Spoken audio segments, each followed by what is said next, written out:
मैं इस वक्त माड़ा गांव में हूं। दाएं तरफ माड़ा बी और बाएं तरफ माड़ा ए।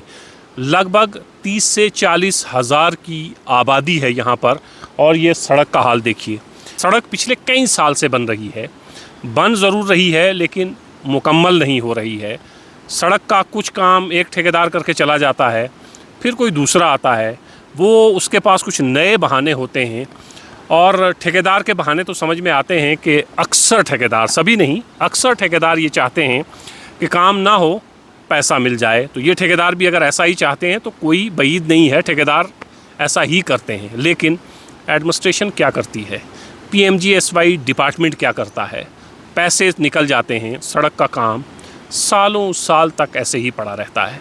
कई सालों से माड़ा ए और माड़ा बी की आवाम इस इंतज़ार में कि सड़क अब तो बनेगी, लेकिन सड़क बनने का नाम नहीं लेती है। ठेकेदार आते हैं जाते हैं, डिपार्टमेंट वालों के पास गांव के लोग पहुंचते हैं तो डिपार्टमेंट वाले कोई बहाना करके वापस भेज देते हैं, कहते हैं कि अब काम शुरू होगा और अब काम शुरू होगा। ये जो पहले थोड़ा बहुत काम हुआ था, अब इस काम की भी मुद्दत ख़त्म हो रही है। जगह जगह सड़क के किनारे जो हैं वो डह रहे हैं, क्योंकि इस सड़क के बिल्कुल पास से एक दरिया बहता है। तो अब ये सड़क तकरीबन 5 किलोमीटर की सड़क है और ये जो अभी मैं आपको दिखा रहा हूँ, यहाँ से ये सड़क शुरू होती है और 5 किलोमीटर तक इस सड़क का हाल इससे भी ज़्यादा ख़राब है, इससे भी ज़्यादा खस्ता है। परेशानी कब होती है? जब यहाँ से पेशेंट को ले जाया जाता है कहीं पर, यहाँ के बच्चे जब स्कूल में पढ़ने जाते हैं, कॉलेज पढ़ने जाते हैं, तो उनके लिए यहाँ परेशानी होती है। और कोई पेशेंट है, बीमार है, उसको लाने ले जाने में दिक्कत होती है। किसी का सिजेरियन सुरनकोट में हो रहा है, पुंछ में हो रहा है, राजौरी में हो रहा है, वापस लाते हुए दिक्कत होती है, बहुत परेशानियाँ होती हैं। आज 2024 में भी पेशेंट को हाथ पर उठाकर ऊपर गांव में ले जाया जाता है। किसी की मौत हो जाती है तो उस वक्त तो क़यामत आती है इस सड़क पर उस जनाजे को ले जाते हुए। ये तमाम चीज़ें हो जाती हैं। एडमिनिस्ट्रेशन से हम बार बार दरख्वास्त भी करते रहते हैं, लेकिन एडमिनिस्ट्रेशन सोई रहती है। AC कमरों में बैठे हुए ऑफिसर्स को क्या पता कि गांव देहात के लोग किस तरह अपनी ज़िंदगी बसर करते हैं, किस तरह शब रोज़ बसर करते हैं, किन परेशानियों से गुज़रते हैं।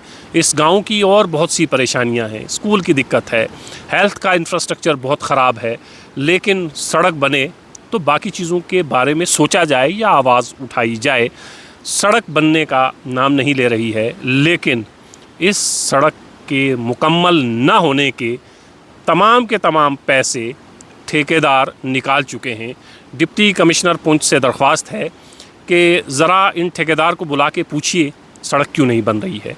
अगर नहीं बना, टेंडर हुआ है, ठेकेदार को काम निकला है, उसके बाद भी काम नहीं होता, तो फिर ठेकेदार के ख़िलाफ़ कार्रवाई क्यों नहीं होती, ब्लैक लिस्ट क्यों नहीं होते ठेकेदार। और PMGSY के एक्सियन JEAE जो भी मुतल्लिका ऑफिसर्स हैं जिन्होंने फेक बिल यहाँ से निकाले, सड़क नहीं बनी, बिल सारे के सारे निकल गए, उनकी कमीशन उनके पास पहुँच गई, उनके ख़िलाफ़ कार्रवाई अभी तक क्यों नहीं हो रही है।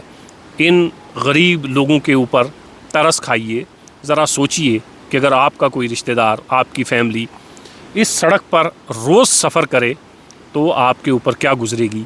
यहाँ के बेशतर बच्चे स्कूल नहीं जा पाते हैं, कॉलेज नहीं जा पाते हैं। गरीब बच्चे यहाँ से गांव बदर होने पर मजबूर हैं। जिनकी महीने की कमाई 10,000 रुपये है, वो भी सुरनकोट में कहीं कमरा लेकर अपने बच्चों को पढ़ाने की कोशिश कर रहा है। लेकिन कितने लोग शहर जाकर अपने बच्चों को पढ़ा सकते हैं। तो इस इंतज़ार में कि सड़कें बनेंगी, हमारे बच्चे स्कूल जाएंगे, 1-2 नस्लें तो गुज़र गईं, अब पता नहीं कितनी नस्लों को और इंतज़ार करना पड़ेगा इस बात का कि ये सड़क मुकम्मल होगी, हमारे बच्चे भी स्कूल जा पाएंगे।